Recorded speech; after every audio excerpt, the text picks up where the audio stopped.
So it's just thought I'd make a video. It is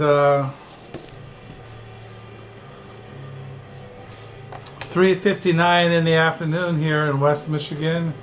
It is February the 14th. It's a Tuesday. It is Valentine's Day. My wife gave me a card this morning. She wrote a little love note in it. Little love note. I gave her a card. Yesterday I bought some Valentine's cupcakes with little hearts on it. And she gave me a Dove's candy bar. So that was the sweets. And so yeah, Valentine's Day. As you know, my wife flew out this afternoon to Phoenix, Arizona to be with our daughter as she brings into the world her third child, Jack Stewart, while Beth and her husband Andy wait for the baby. They go to the hospital. My wife will be with our granddaughters, Louisa, who will soon be 3 years old, and little Margaret, who is going on to 1.5. So they'll have Nani for 2.5 weeks, and me, Papa, will be here guarding the house with our old dog Rudy. So yeah, so this morning I drove her to the airport in Grand Rapids, and on the way home I stopped at a thrift store and a library that sells used books. And I found this used book this morning at the library there in Hudsonville, which is on the way. As you leave Grand Rapids, you're driving down the freeway, you pass Hudsonville. And then after Hudsonville is where we live in Holland. And I found this at the library. I only had a couple of books, but they had this Barkskins by Annie Proulx. This is her new novel. It's got a lot of good reviews. I have a couple of novels by her in our library, so I was kind of pleased to find this for $2. I've been hoping it would come into the Book Nook where I would see it at a thrift store, but got a copy of it. Barkskin. I was really excited about getting Annie Proulx. And then down the street from the Hudsonville Library is a thrift store that my wife and I have visited in the past.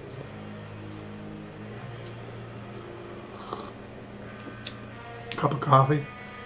And I found these used books. I found this novel. It's called The Famous Writers' School, a novel by Stephen Carter. I never heard of Stephen Carter, but when I read the back, it looked kind of interesting. It says here, claiming to have penned more than 70 stories, essays, and reviews, as well as a forthcoming novel, Wendell Newton is the writer-in-residence, founder and director of the famous Writers' School correspondence course. Wendell's eccentricity is matched only by that of his students. A seductive, slightly seedy torch singer and a confessional memoirist, enigmatic housewife whose letters and stories are becoming increasingly more bizarre, and an author of dark detective fiction that provokes the seething envy of his instructor. With tongue tucked firmly in cheek, Stephen Carter has woven a wiry, epistolary novel full of ambition, intelligence, and fantasy, most necessarily attributes of any famous writer. So it says here Stephen Carter teaches at Georgetown College, is author of I Was Howard Hughes. His short stories have been published in the Antioch Review, Tin House, Mississippi Review, among other publications. He lives in Georgetown, Kentucky. So I don't know. It looked kind of interesting. It was only $1. And then I found this novel by a writer called Jonathan Carroll, Sleeping in Flame. Well, what caught my eye is here at the bottom is Microdira. As you know, I've been reading his, he writes about books and writers, and I was reading a book of his a month ago he writes about books and writers, and he writes down here, I envy anyone who has yet to enjoy the sexy, eerie, and addictive novels of Jonathan Carroll. Microdira, The Washington Post Book World. So that kind of caught my eye, because I really appreciate Microdira's reviews or his ideas about books, what he thinks is worthy to read. It says here, Walker Eastering is a retired actor turned successful screenwriter living in the Vienna of strong coffee, fascinating friends, and mysterious cafes. When he falls in love with Maurice York, a beautiful artist who creates cities, his life comes alive in fantastic and unsettling ways.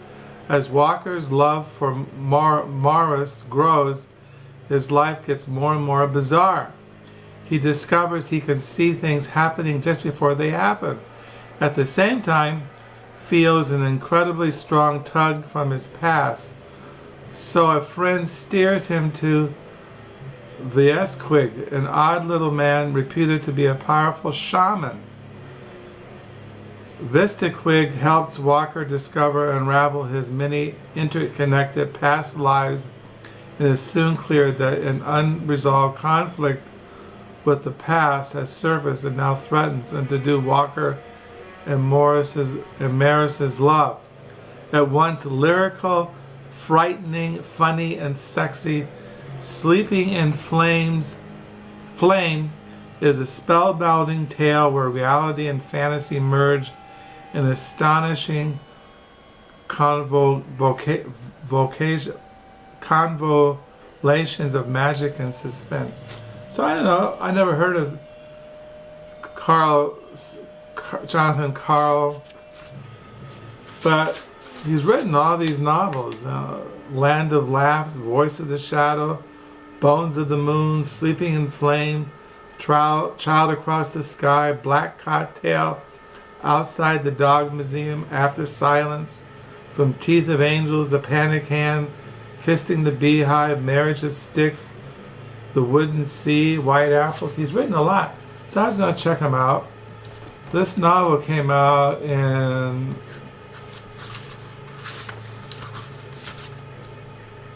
1988, so I'll check it out. Also, I found this book by Robert D. Kaplan. I have 3 other books by him. He writes. He wrote a book on the Balkans. He's written other books I have in my library. It's like he writes travel memoirs. The Balkan Ghosts, A Journey Through History.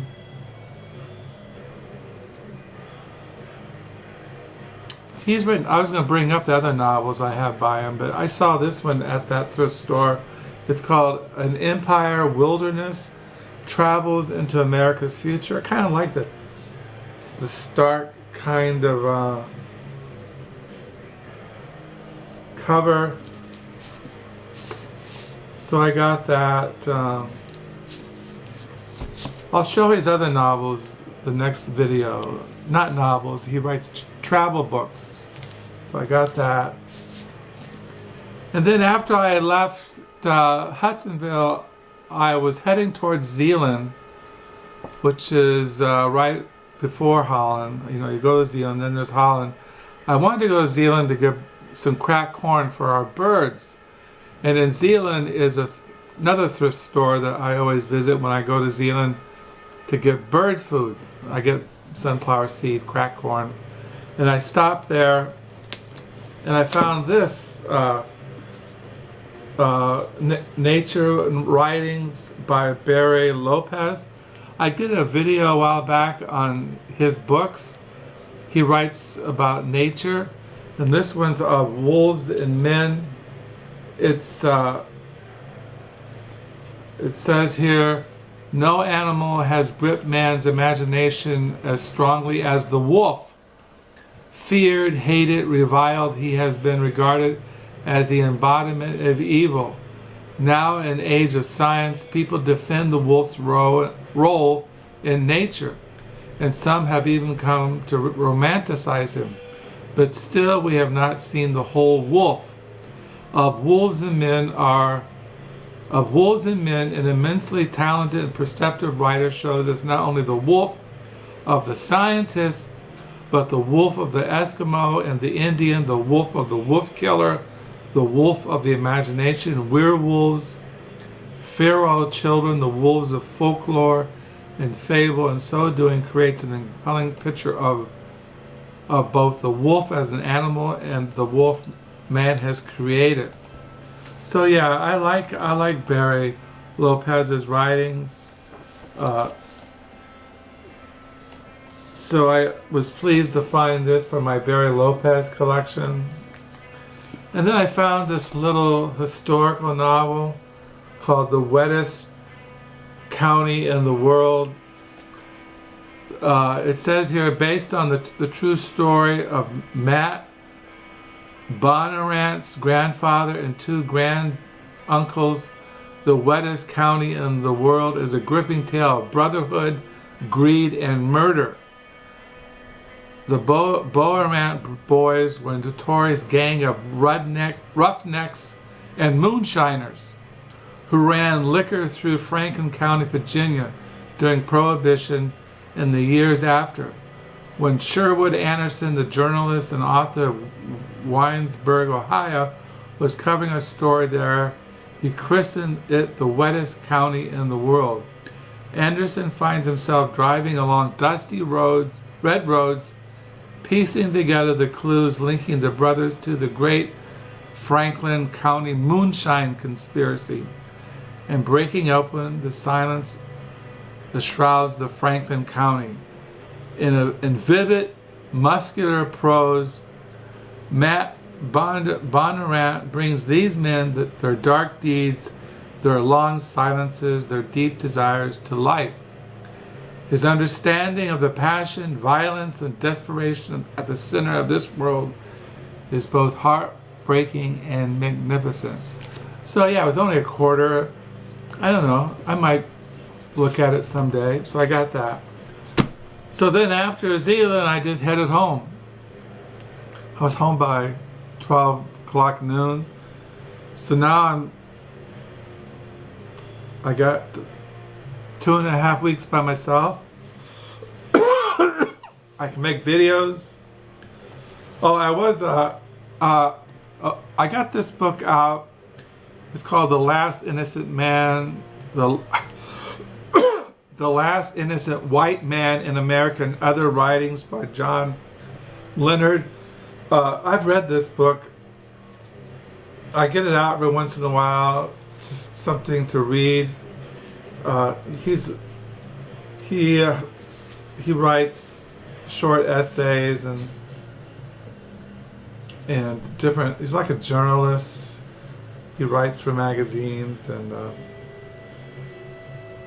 he writes political commentary